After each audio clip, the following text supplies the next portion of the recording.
หรือจะได้อะไรใช่ปะ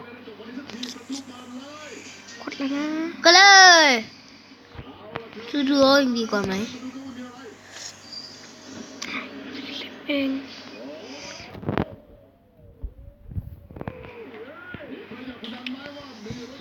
รู้ว่า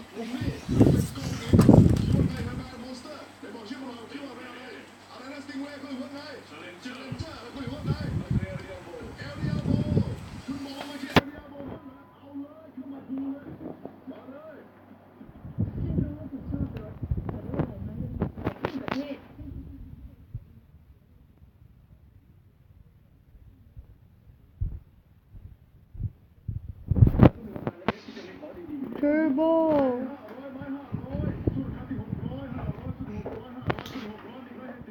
เรซ่า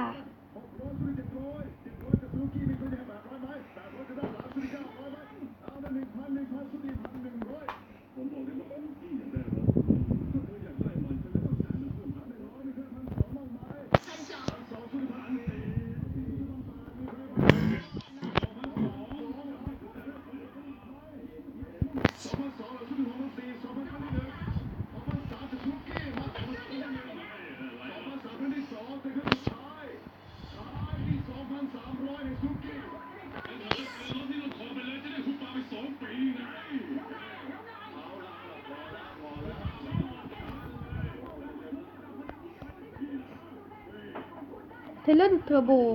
เก่งมากมันทำให้เตอร์วิ่งเร็วมากไหนอะเราจะเห็น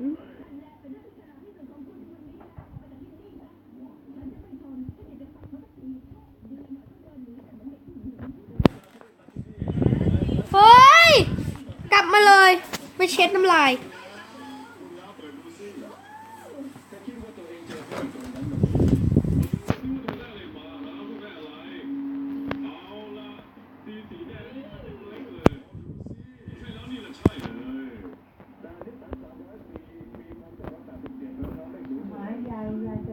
โอเคเดี๋ยวกัน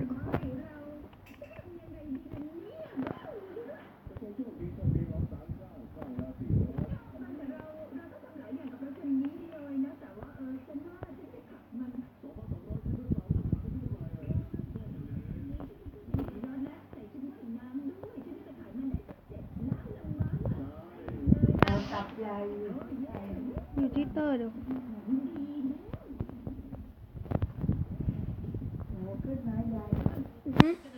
โอเค